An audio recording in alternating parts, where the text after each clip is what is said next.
Come on in.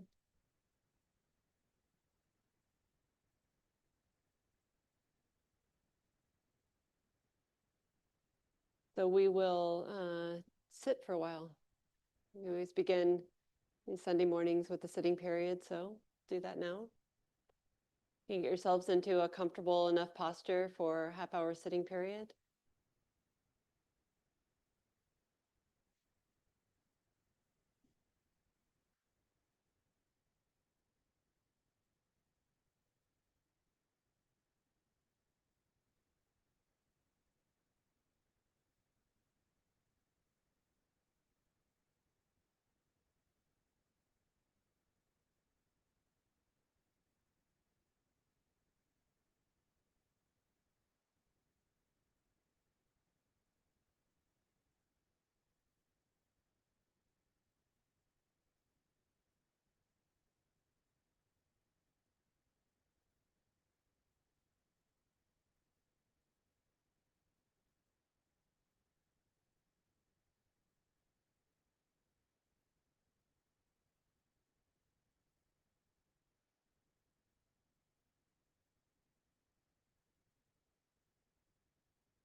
Just taking our time to connect with the body.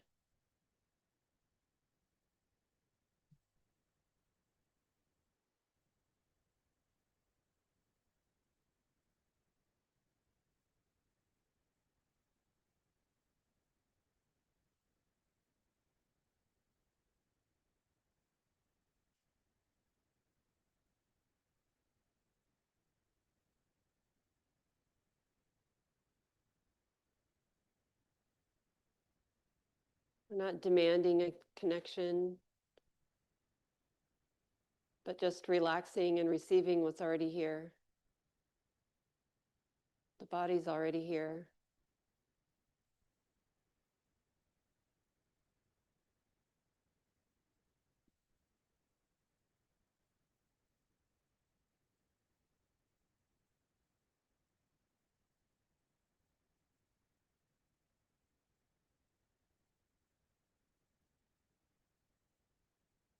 A lot of times we'll close our eyes for meditation, but it's not necessary. If you want your eyes to be open just a little bit, cast the gaze downward.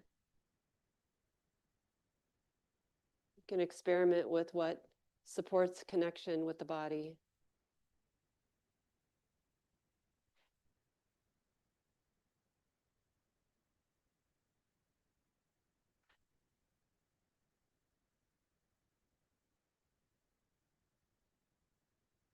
We're not demanding a particular kind of connection.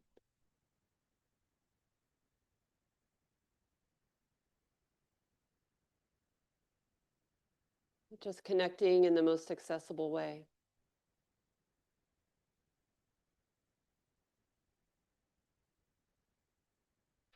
There is a body. How do I know that right now?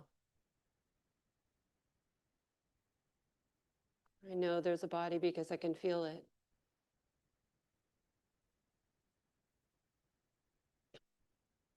Feel the weight of the body.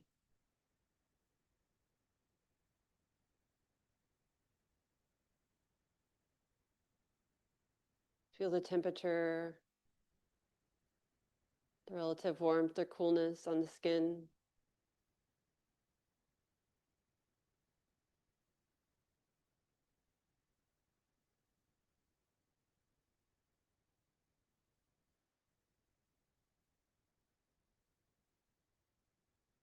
Maybe feel a bit of tension somewhere, the hips, shoulders, forehead.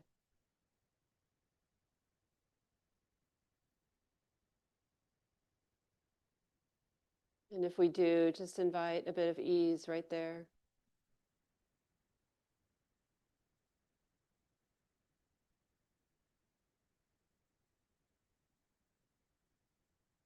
Maybe we feel the breath.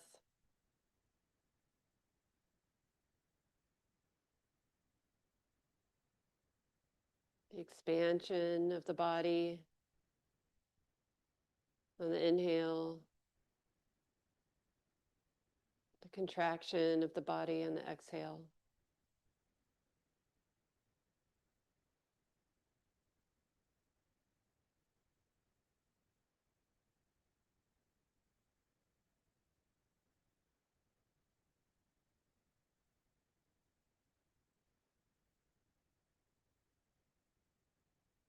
Keeping things very simple.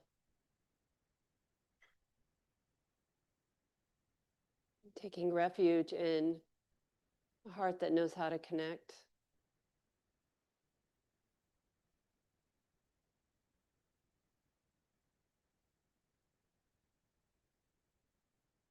Knows how to be touched by the body.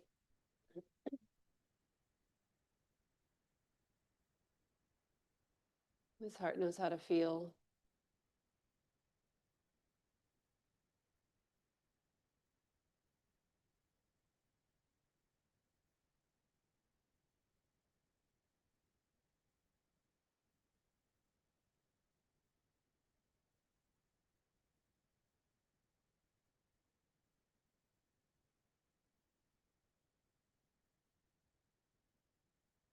Setting down anything that's more complicated than that.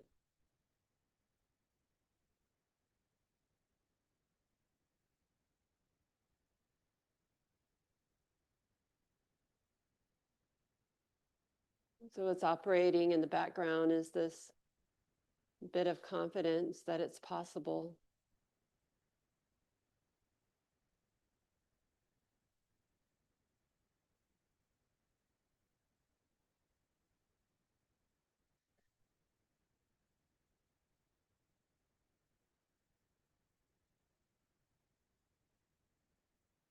And that spurs us along,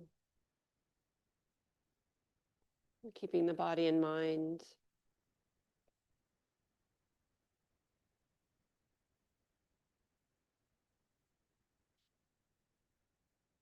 Remembering that there is a body.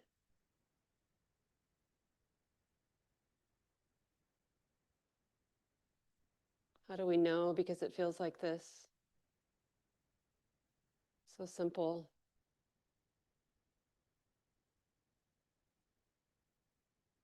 It's so simple that we might feel like it's not enough.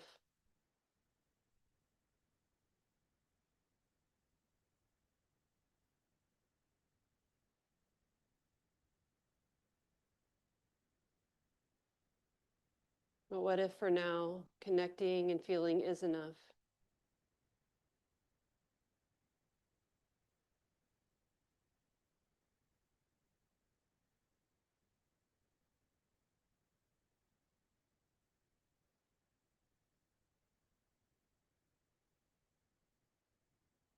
Whatever's here moves, nothing sticks.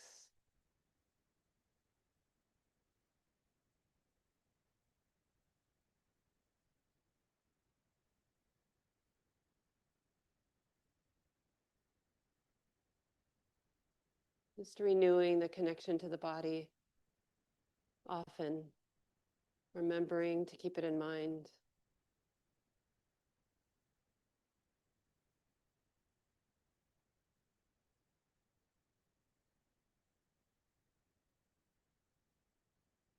The heart's tenderized by the body.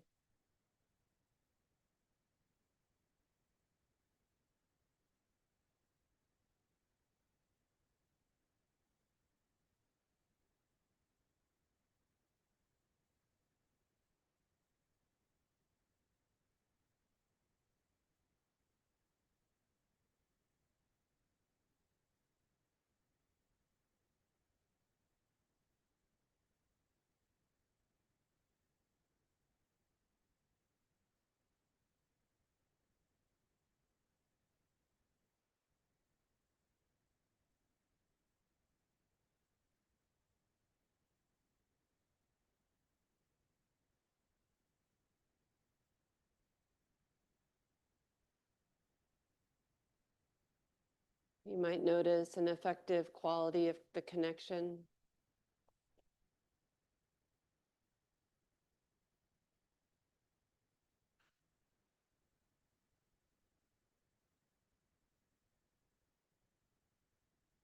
However it is, whatever you discover,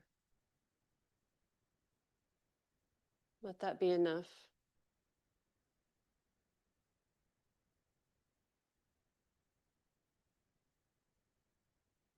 Taking refuge in the simplicity of a connection.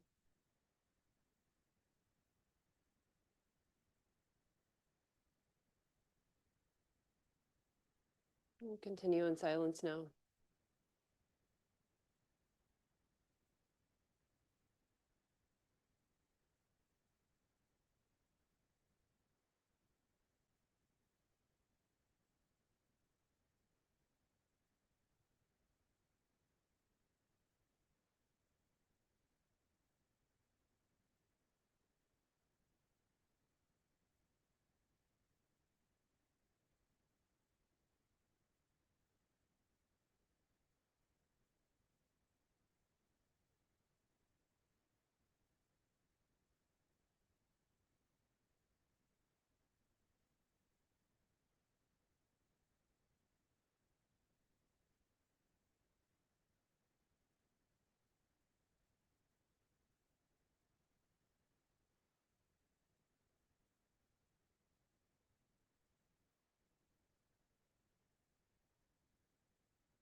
Free to take a minute to stretch your legs if you'd like.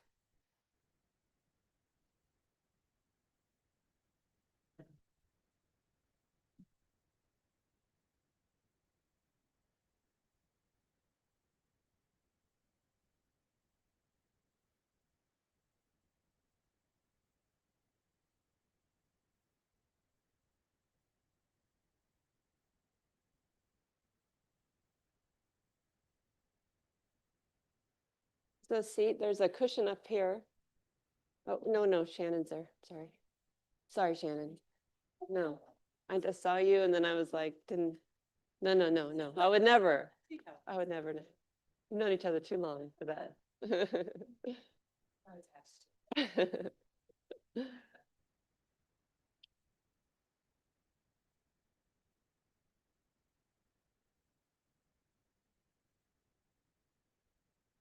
Everybody have a chair? It looks like, am I right about that? Is that empty right there? There is a chair there. There might be one. There's a cushion here.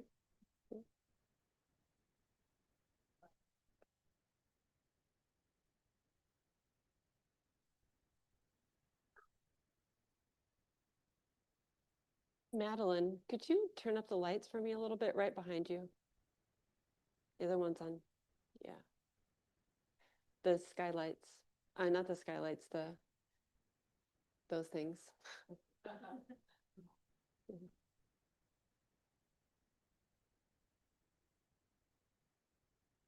Yeah, that's great.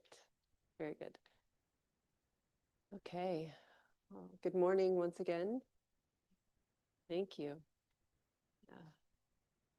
My name is Shelly Graf. For those of you I don't know, I share the role of guiding teacher with Mark Nunberg here at Common Ground. I'm filling in for him one last week. He's back from retreat now, and he'll be back next week. But today we are leading a Labor Day retreat, a 9-day retreat that extends through Labor Day, which is weird for me to say because I'm here. But there's a small group in the community room that's meeting that I'll be supporting when I'm not in here. And Mark is out at the retreat center, so we share this and we do this in a hybrid fashion every year, which is great. And people are participating on Zoom as well. So after this program, if you want to stay and hang out, you're more than welcome to do that. But if you could take the socializing outside, that would be great for the group. And before I forget, we usually have small groups after the Sunday morning program. So we'll do that today. If you want to stay and talk about the reflections that I offer, you can just make small groups of 5 or 6 people and chat. So, and Lucy, I believe, is here and will help organize those groups. Hey, Lucy. We'll help organize those groups online for all of you Zoomers.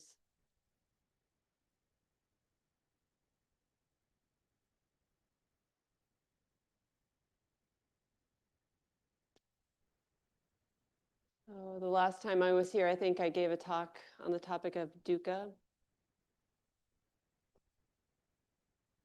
And I'd like to do a little more of that today, but to talk about the 4 Noble Truths, which begins with an understanding of dukkha. So the 4 Noble Truths is we might call the central way of organizing the Buddhist teachings in a very simple way. So it's important. Yeah.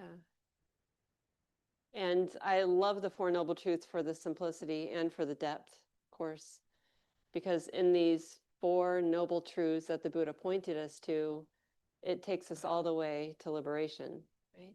The depth is all there, but not because of an intellectual understanding, because we've been willing to be touched by the experiences of our lives and learn from them, right? At, a central part of the 4 Noble Truths is this pointing to how the relationship to experience really matters. So we could call dukkha an unskillful way of relating. That's not something that we can avoid, because as human beings, we're going to be touched by the deludedness of our minds. Am I right? Yeah, I don't have to tell you that. You certainly don't have to tell me that. Yeah.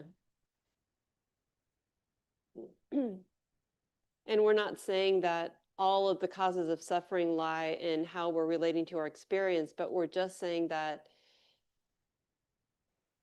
this is the place where we have responsibility. We cultivate more and more skillful ways of relating to our life as we go along on the spiritual path. And that is not supposed to be easy at all. It's spiritual practice. Liberation is freedom from suffering. Nibbana is hard to, can't even really put it into words, although sometimes teachers try. It's known as like the cessation of suffering, the cessation of that self-centered holding. It's hard to even like, what is that? Right?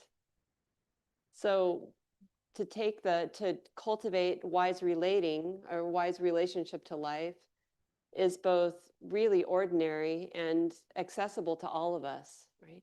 Just like I didn't have to tell you that the mind can be deluded and, relate through that delusion some of the time, because we all know that. And the far depth of that is something that might feel challenging even to understand. I read this article, again, called Nibbana is for Everyone. And it's really pointing to how accessible that felt sense of release is, or the felt sense of cessation, or that felt sense of letting go of something is, that we know it, right? We know it when we come back into the experience of the body, right? It might not feel like the body's pleasant. We might not know how to relate in every moment. And you probably saw that through the course of that meditation, there were moments maybe when the body felt either unpleasant or maybe unbearable. Anybody see that? Yeah, that's how it is, right? But at least in some moments for me, and maybe for you too, just that simplicity, that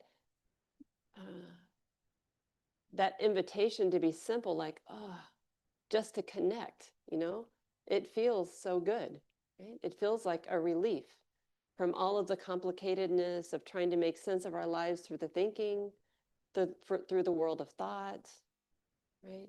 Trying to figure out who's right or who's wrong and how we're going to fix this or that. That is a part of what it means to be a human being. But that just dropping down into, there's this body and it actually feels like this, is a little mini moment of understanding cessation. Nibbana is for everyone, right? We get a taste of it right here. Yeah, right here. The Buddha said, let me say it this way. If the Buddha said, I only teach one thing, would you want to know what that one thing is? You would, wouldn't you? Yes. Yeah, I would too. But the Buddha did say something like that. I teach one thing and one thing only, like suffering and the end of suffering. Yeah, suffering and the end of suffering, which might seem like two things, but it's really one thing. Because when we connect with the felt sense of this right now, it's where we start to, that when something falls away, it's because it falls away in a moment of connection with the way it is, right? We don't have to have a different body. We don't have to not have a body, or we don't have to have a different body to know that felt sense of release, right here and now. Right? When we notice that pain in the knee, and I'm just going to speak for myself because this is real. When I feel the pain in the knee, occasionally there's a willingness the mind's willing to titrate, just to feel the unpleasantness of it. The unpleasantness is real. I can feel it. There's a connection with the body. It feels, visceral. And sometimes I'll notice that like just subtly pushing against it, the unpleasantness. Like, I don't like this. There is an I don't like this. I want it to be different. If only there's this, might not even be, the full thought might not be there, but there's this belief that if only this were different, fill in the blank, or I could meditate better without this. Right? But that sense of dropping that, like, oh, that's not the way. I only know that's not the way because it's felt, right? Because the heart's touched by that. So the body, mind, body, heart, they vibe, always vibe, sympathetic. It's not one without the other. The sensitive heart connects with the way it is right there. Yeah. And that falling away of that resistance then has a kind of quality to it that we can know. Right? Oh, that's a mini moment of release right there. So that one thing and one thing only is that dilutedness of the mind and the setting it down, the dilutedness of the mind and the setting it down, delusion and letting go.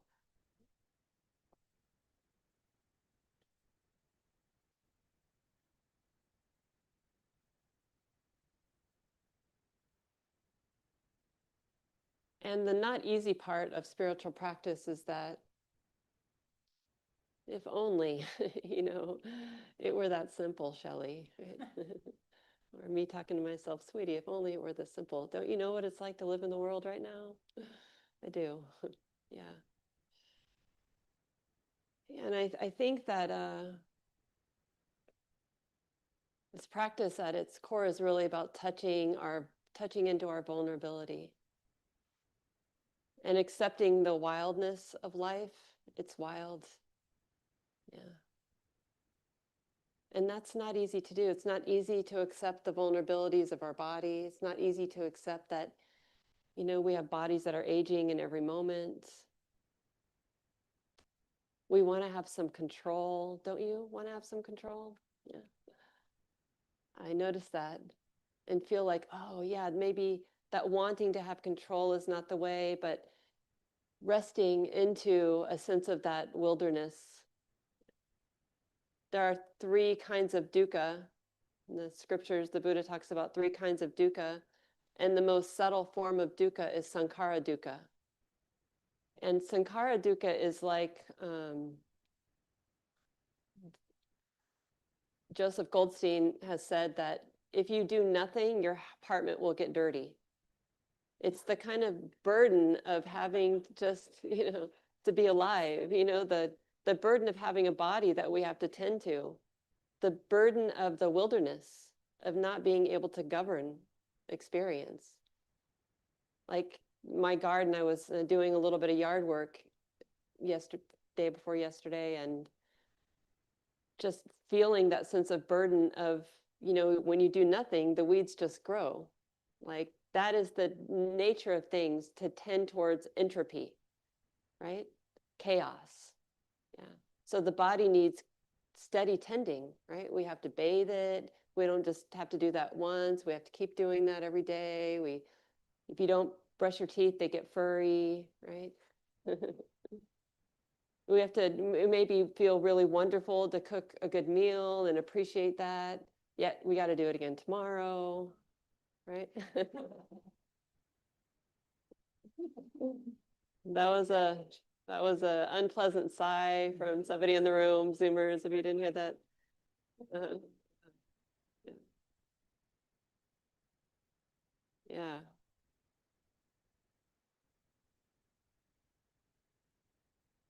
This is a quote from Wendell Berry.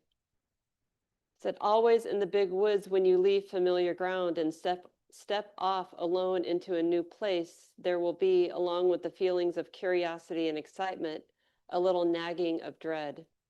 It is the ancient fear of the unknown, and it is your first bond with the wilderness you are going into. What you are doing is exploring. You are undertaking the first experience, not of the place, but of yourself in that place. It is an experience of essential loneliness, for nobody can discover the world for anyone else. It is only after we have discovered it for ourselves that it becomes a common ground and a common bond, and we will cease to be alone."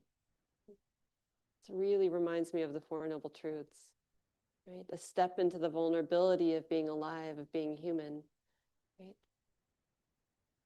And it's not like anybody can do it. We can read all kinds of things and hear all kinds of things, but the experience of realizing the Four Noble Truths is really up to each of us, right? In relationship with one another, of course. And that also involves reckoning with the truth of what animates our world, right?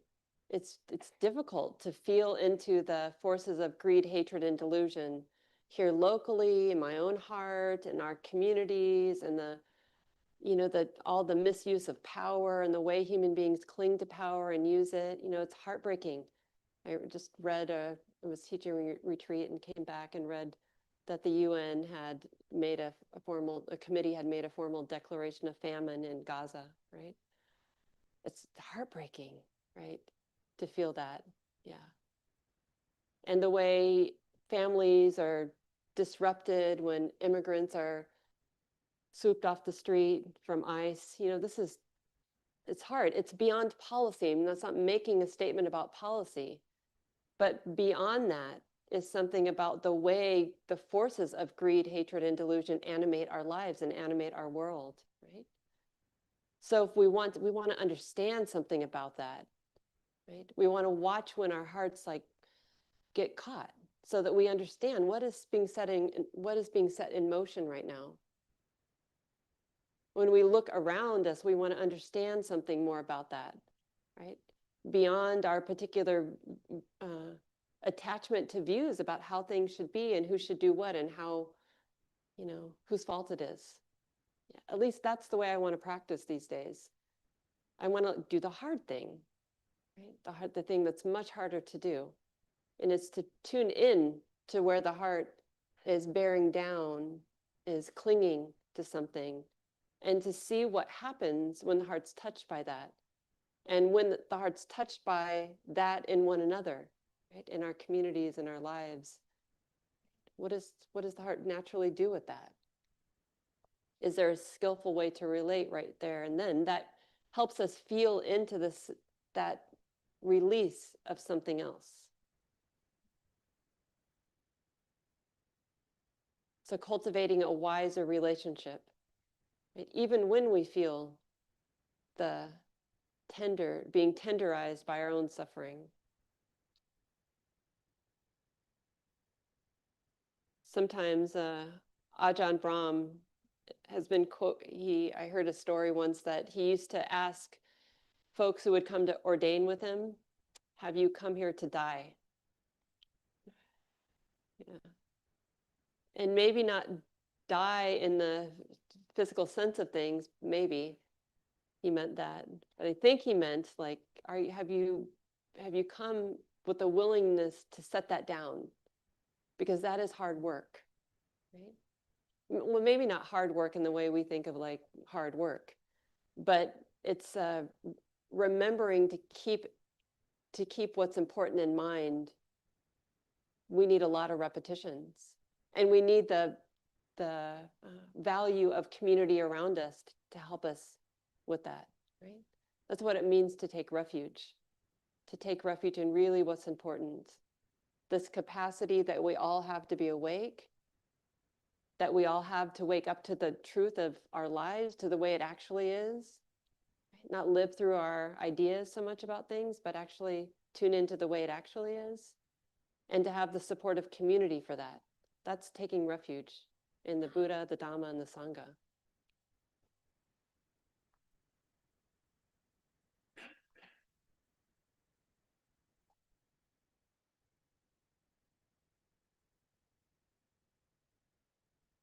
Have you come here to die is a different reference point than we normally have, isn't it? Yeah, it's a reference point that's the reference point we usually have is a self-centered idea about how it should be. Yeah. But the different reference point is suffering and the end of suffering. The one thing and the one thing only. What's the one thing and the one thing only?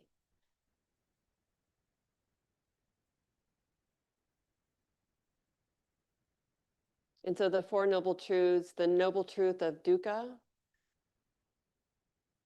the noble truth of the end of dukkha, or the cause of dukkha, the noble truth of the end of dukkha, and the noble truth of the path, a way of life that supports us in keeping the most important thing in mind.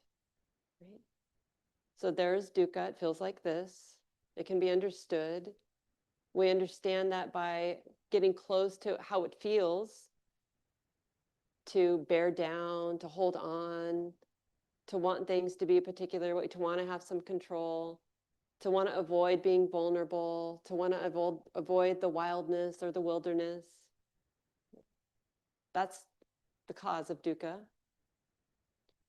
And then that felt sense of setting that down, touching into our vulnerability again, being touched by that, feeling the release of that self-centered quality. We're not released from the wilderness, just from this, that unskillful, or that, it's unskillful, but we don't have to judge it. We just have to feel it. Set that down. That's the third noble truth.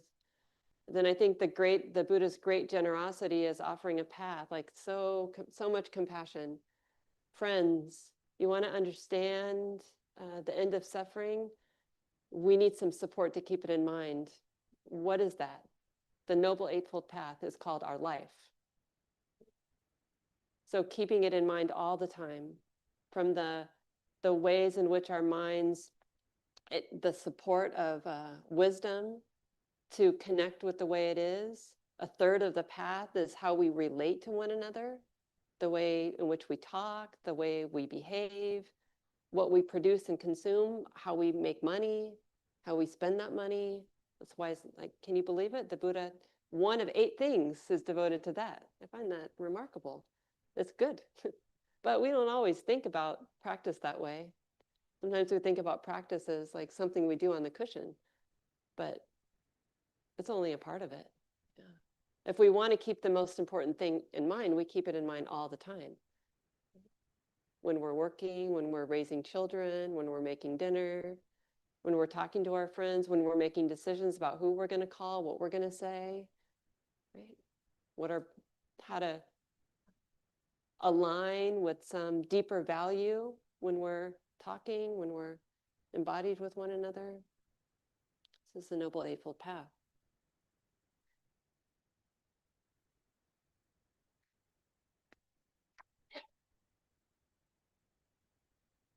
And the Buddha said this, he said, practitioners, just as a pot without a stand is easy to tip over, and a pot with a stand is hard to tip over, so too the mind without a stand is easy to tip over, and a mind with a stand is hard to tip over. And what is the mind's stand? Just this Noble Eightfold Path. Like a mind or a heart with a stand, some foundation, some stability. Without that, it's easy to fall into the cultural habits of our world, which tend towards greed, hatred, and delusion.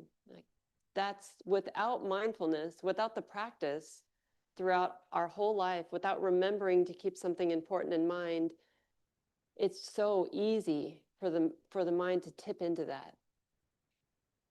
And we'll see this. It's like it's easy for the body to get crusty, dirty.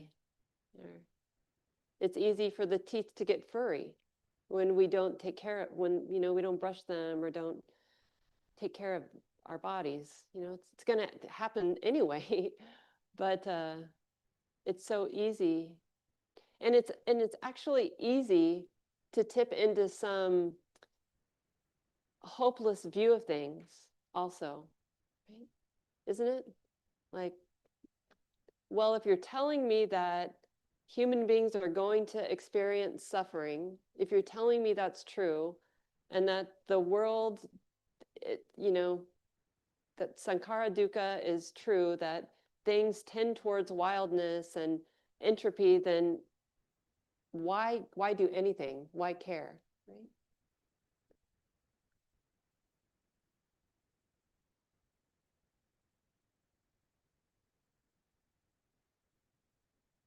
Because we care. Why do anything? Because we care. because we understand what it's like to be a human being with other human beings. So we understand because we're willing to be touched by dukkha. Right? That's why we do something, right? Because we know, like, oh, this isn't, it's not, maybe not, it may be a burden to brush the teeth, but, the impact of having not brushed the teeth for several weeks, that's harder to bear, right? The impact of not relating to each other as vulnerable, sensitive human beings, that's much harder to bear. We see that, how that plays out. So why care? Because we care. Because we know what it's like to be suffering human beings, right? We know what that's like. And so we tend as best we can, right? We get up and move even when it hurts the body to move. We know, like, oh yeah, if I sit here for too much longer, it's going to be harder to bear. So we don't get up and move because we think we're somehow going to transcend the natural way of the body. But we get up and move because we know this is going to help a bit. It's just going to help a bit, right?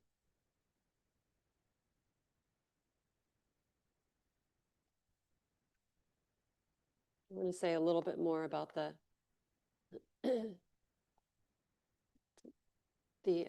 Noble Eightfold Path.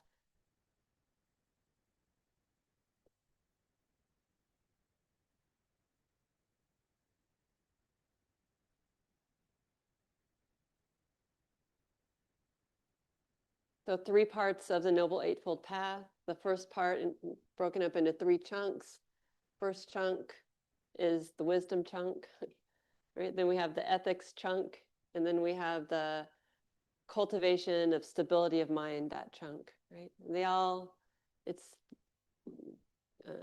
an integrated path.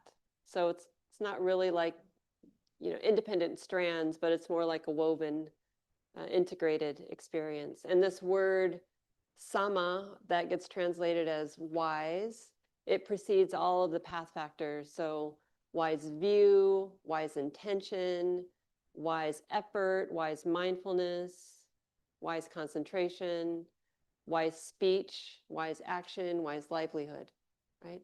That word sama, wise, or I like the translation complete, I like integrated too. Integrated really speaks to me, it feels very resonant.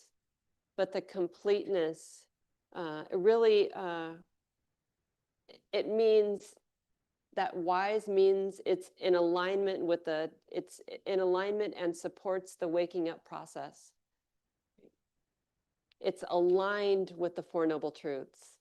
It's aligned with suffering and the end of suffering. Right? It's aligned with an understanding of the cause of suffering. It's aligned with the way it actually is. And in this way, we could say that wise view is the antidote to all is hopeless. Because that doesn't help. We know that makes what's hard to bear even more unbearable. Right? So we cultivate this kind of wise view, like how do we relate to our lives with as much wisdom as possible, given the way it is, right? Given that this is the way it's going to be. Maybe not in specific detail, but those things will change, the details will change, but greed, hatred, and delusion will continue to animate our lives and animate our world.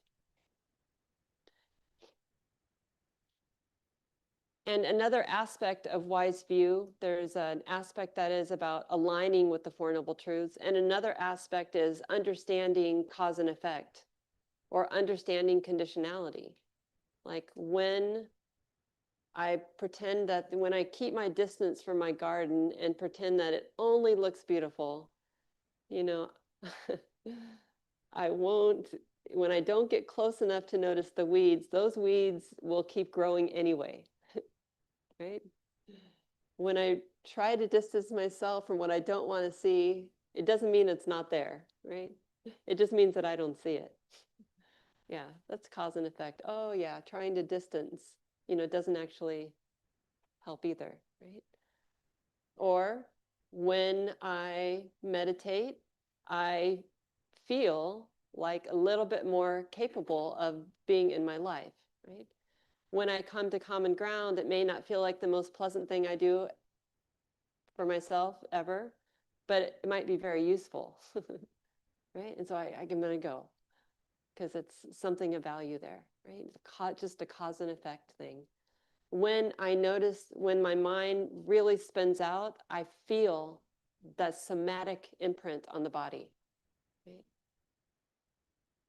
When I recognize, oh, the mind is just thinking right now, I feel the residue of that thought, but I also feel like, oh yeah, there's a bit of relief, that interruption of that. There's a bit of relief there. Nibbana is for everyone. Recognize it right then. Cause and effect. So how we learn about what leads to suffering, what kind of suffering, what leads to more suffering and what leads to less suffering is because we're tuning into cause and effect, right?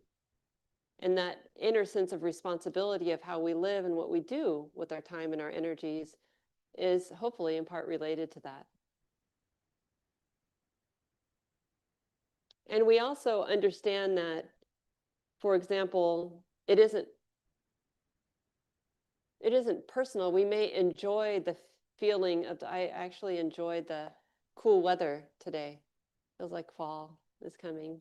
Some of you might not, be the same. I talked to a friend who was saying that they prefer it much, much warmer than this.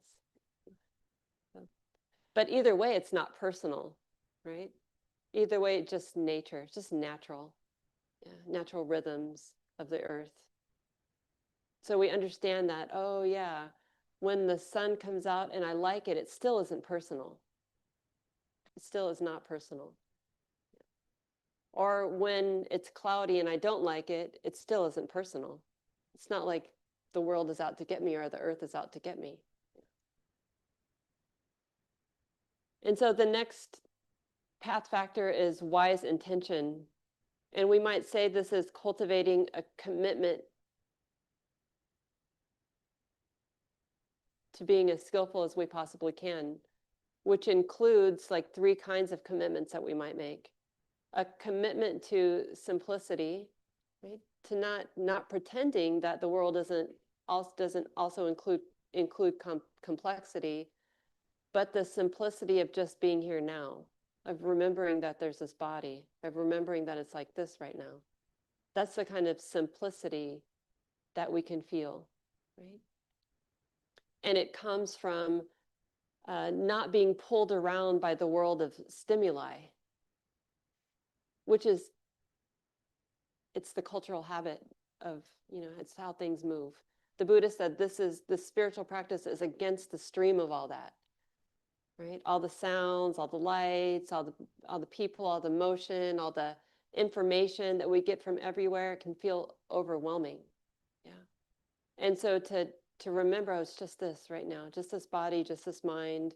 This is it. This is where I experience the world. This is where I experience my life right here. It's like this right now. That's that commitment to renunciation, to feel what's here to be felt through this body, right? To be committed to that. And then the intention of non-harming. This is where we keep the precepts, right? We understand it's difficult being a human being. And so we're going to practice restraint. Yeah. We're going to practice non-harming,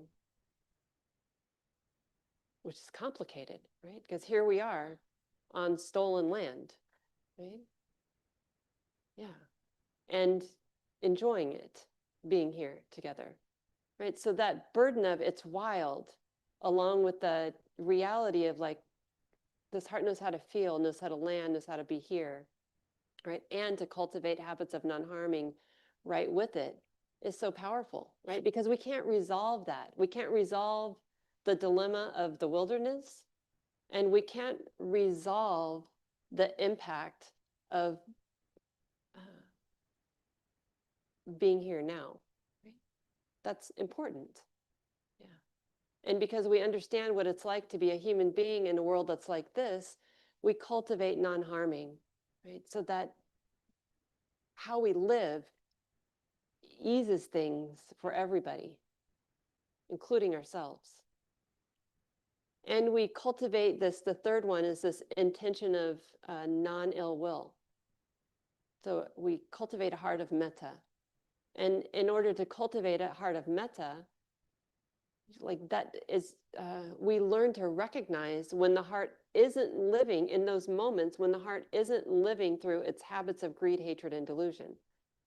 Like in some moments, the heart sets down aversion, right? We may say like human beings, we're kind of a mess. Yeah. And things are wild. And greed, hatred, and delusion animates our lives. And we could also say that not in every moment. Right? So one of the ways the Buddha talked about connecting with, practicing with the forces of greed, hatred, and delusion to recognize their absence. Right? So we could say the absence of aversion is a heart that isn't burdened by it, or a heart of metta. Metta is warm, metta is deeply loving, and it's also the absence of ill will. And there are plenty of moments for all of us in which we might feel into the absence of ill will, the absence of aversion. Like, oh, the heart isn't resisting anything right now. It's good to notice that, right? It's really good to know, especially now, like I find that for myself. Oh, sweetie, it's really good to notice that. You know, just to tune, we had a wonderful meeting with our dharma teachers on Friday. Is it Friday? What day is it today? Sunday? Yeah, on Friday. I just got back from Spirit Rock on Thursday night. So teaching retreat, I'm foggy on days, but it was a beautiful gathering. It wasn't easy in every moment, but my heart was just tuning into the goodness. There's a lot of goodness here right now. There's an absence, and you know, and it felt good to notice that in the group, even when we were touching difficult things together. Right? It's good to know, oh yeah, the heart can pick that out of the environment. And the heart can recognize it. Oh yeah, that's metta. It feels like this right now. It feels like that. It feels like this right here and now. The absence of ill will, the willingness to take in love, kindness, of non-hatred from in the world and in our lives. One of my teachers, Willa Tanya Reid, who is a formerly Ajahn Tanya, now lives in New Zealand, has a little hermitage there. And she often will call wise view and wise intention the supervisors of the Noble Eightfold Path. Yeah.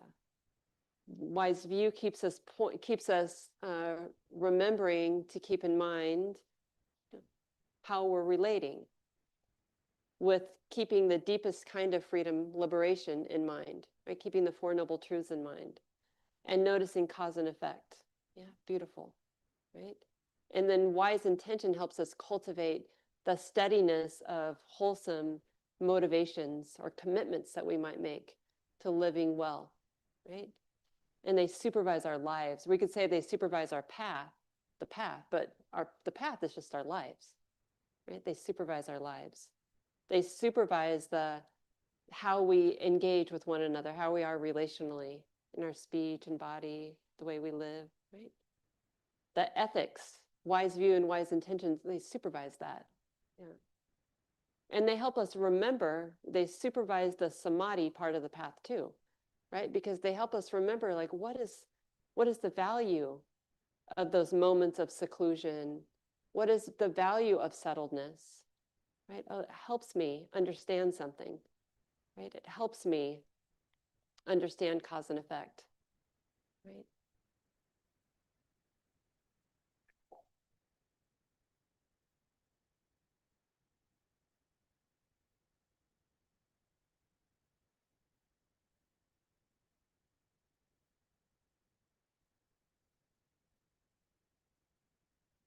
read this before, but some of you know that I adore Nikki Giovanni. She's been an important teacher all my adult life, died in December 81, I think. And it's kind of this theme of vulnerability that was trying to pull through this talk here today. This is something that she said.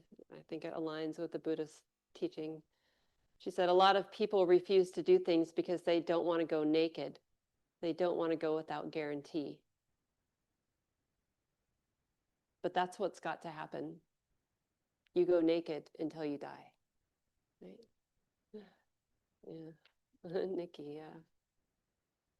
Yeah, the spiritual practice is challenging, right? We want some guarantee. But we go naked, we go naked. We step into the unknown.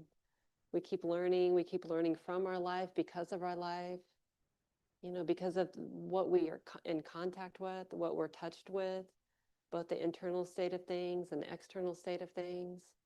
And we just keep practicing, A spiritual community like Common Ground is so beautiful because people keep coming back, right, for practice. Not because we've arrived at some perfected place, right? Not that. But because we keep practicing. Yeah, and it's beautiful, right? We should recognize it as a beautiful thing. So thanks everybody for being here.